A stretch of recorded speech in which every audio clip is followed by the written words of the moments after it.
everyone, I hope you're having a great day today. I'm doing good. My parents went off on holiday earlier this morning, so my mum was super duper excited and I got to see her off. She's a huge Elvis fan, and it's always been her dream to go and see his house, and I think they're going to do that. Then they're going to Mardi Gras, and I believe they're going on a cruise. And on the cruise ship there's like a walking tour, and I'm like, oh, I really wish I could go on that. I kind of really wish I could go on the entire holiday, but no, I'm happy for them. They're gonna have a great time, and it was so nice to see them off today. I wish I could keep up the good news, but the cheery conversation. But today I have decided to buckle down and sadly talk a little bit more about cancer. Yeah, well, this is what it's all about, isn't it? I'm sugar-free right now for Cancer Research UK, but we haven't really discussed cancer much. Again, I said in my previous video, it's because it's just not a nice topic. It's something you want to avoid, but I think it's so important that we actually focus on this and we address it, because if we don't address the things that we find uncomfortable, then they're never going to change. People say, well, why are you looking at this? Why are you dwelling on this unpleasant stuff? Why do you have to show yourself this? Why do you want to know? And it is because unless you inform yourself of what's happening in the world, good or bad, and consider it, then you can't really change it. You need to be informed in order to enact changes and in order to feel passionate about these things. I mean, human nature is to act on the things that we are invested in. If we don't know, if we avoid, if we assume that it will all be okay, that it won't happen to us, that it could never happen to us, for example, or that it's just not an issue, everything in moderation, maybe, then, you know, we're essentially buffering ourselves from being able to fully address and therefore fully tackle the issues. And this is why there are sometimes limitations in fundings and limitations in action and activism when it comes to important issues. We would much rather dismiss these things sometimes because they're unpleasant than actually deal with them. And yeah, I wanted to avoid this topic, but I'm going to be brave and look at the statistics and share some of them with you. So I've got the fact sheets right here. Let's go through some of the information together. So the key facts, and these are all from the World Health Organization. So this is the most up-to-date, the most impartial, and the most scientifically sound research that we have to date. So I'm not BSing you here. This is recommended. This is the facts as we know them. So had is one of the leading causes of morbidity and mortality worldwide. It had 14 million new cases in 2012, and the number is expected to rise by about 70% over the next 2 decades, which is scary. Obviously, Cancer Research's aim is to cut things down, and if we keep on funding wonderful charities like this, then hopefully we won't see that 70% become an actuality. But again, action. We need it. So cancer is actually the second leading cause of death globally. It was responsible for 8.8 million deaths in 2015. Globally, 1 in 6 deaths are due to cancer, and 70% occur in low and middle income countries. So no country is necessarily immune. We're all struggling with cancer. And sadly, a lot of it is preventable. So 1/3 of the deaths from cancer are due to the 5 leading behavioural and dietary risks. So these are a high body mass index, a low fruit and veg intake, a lack of physical activity, tobacco use, and alcohol use. This doesn't come as any surprise. We've heard it over and over again.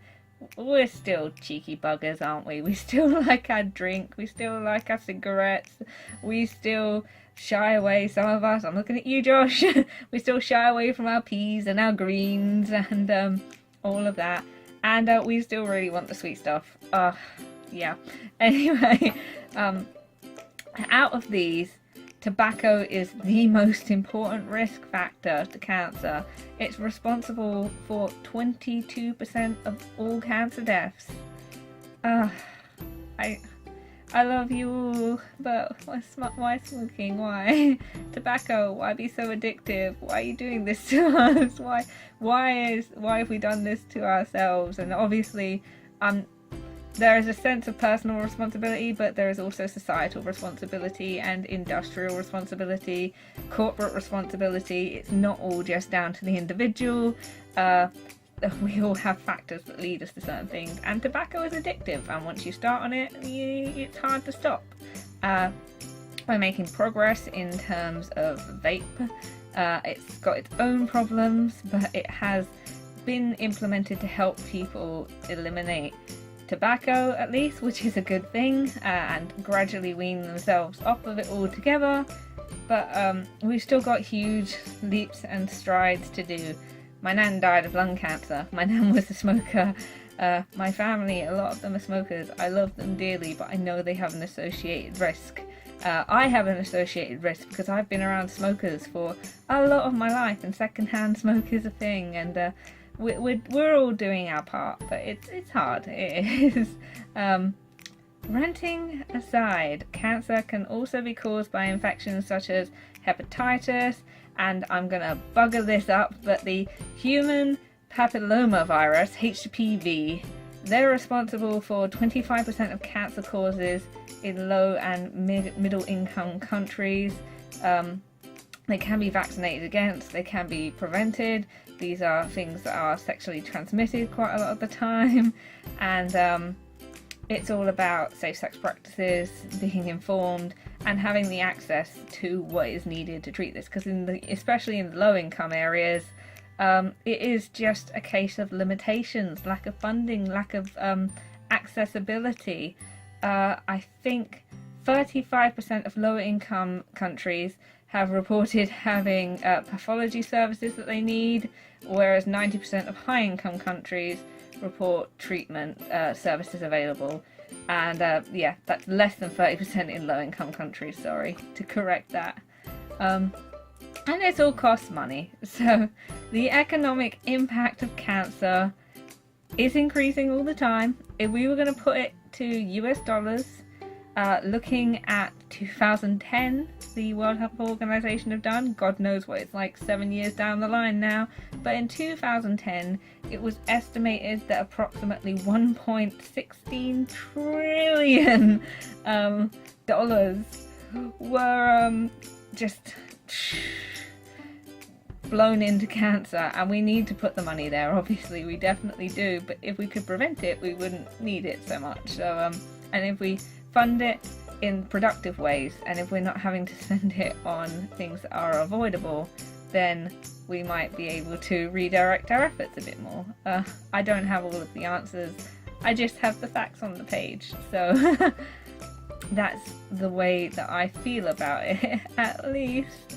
I mean, and I assume that's why Cancer Research UK went for a sugar-free challenge, because it's not about sugar is bad, but it's much more about pay attention to your diet, be mindful with your health practices, be realistic. I was a stupid cow for deciding that I was going to cut out artificial sweeteners as well. I'm suffering, but I'm also a stubborn cow, so I'm not giving up.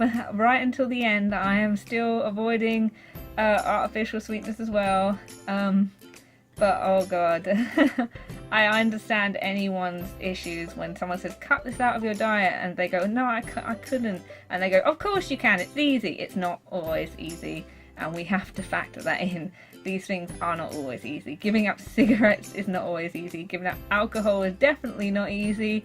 None of this stuff is easy, but it does help, especially when you start looking at the main deaths caused by cancer, the main cancers that cause death. So in 2015 there were 8.8 million deaths worldwide. 1.9 million of those, so the most amount, was through lung cancer, followed by 788,000 deaths from lung cancer. Then colorectal cancer was 77 774,000 deaths. Stomach, 754,000 deaths. Breast, 571,000 deaths. And that's just lung, liver. We know what they're related to. Risk factors for cancer. So the risk factors that we can avoid, that we're recommended to avoid by the World Health Organization, are as follows. So it's tobacco use, including cigarettes and smokeless tobacco, being overweight or obese, unhealthy diet with low fruit and vegetable intake. Oh, I love my veggies. I hope you love them too. Lack of physical activity, alcohol use, sexually transmitted HPV, infection of hepatitis or other carcinogenic infections, ionizing and non-ionizing radiation. I buggered that up, but you know what I mean. Urban air pollution and indoor smoke from household use of solid fuels. I think that one's probably a little bit more uncommon nowadays, but yeah, there's more than one way to smoke. I guess. Tobacco is the most important, 22% of cancer-related deaths globally. That's where the World Health Organization are really clamping down. It's where Cancer Research UK are really clamping down. It's where I have a personal investment. I can't stay neutral on this one, guys. I'm so sorry. I just can't.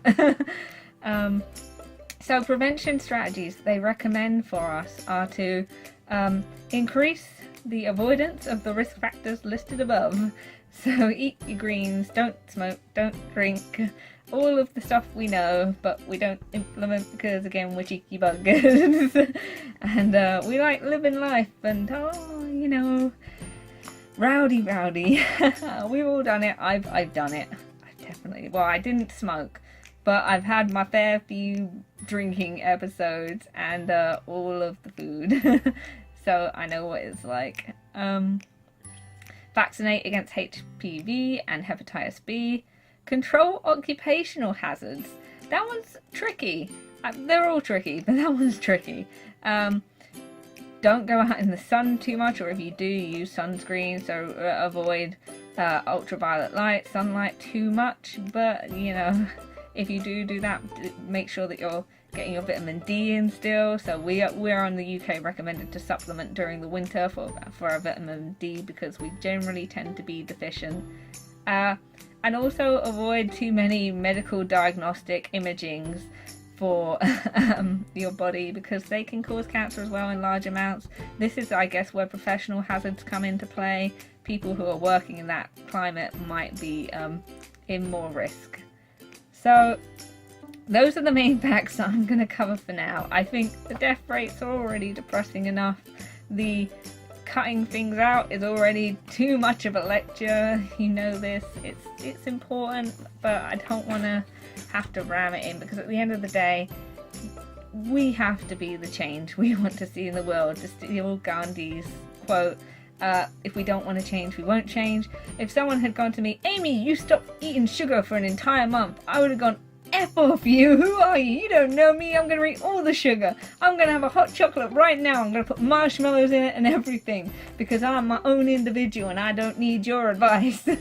But if I was, when I was motivated to do it myself, I tortured myself a little bit. So when I wanted to go vegan, I went vegan. When I wanted to exercise, I exercised. None of this was going to happen until I decided to change. Nothing's going to happen with you unless you decide to change, if you want to change. So I've given the information now. I've spoken about cancer. Please donate if you're interested in supporting me.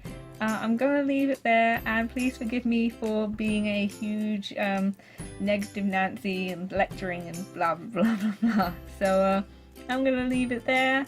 I hope we're still besties, and I love you all. Bye. Mwah. Take care.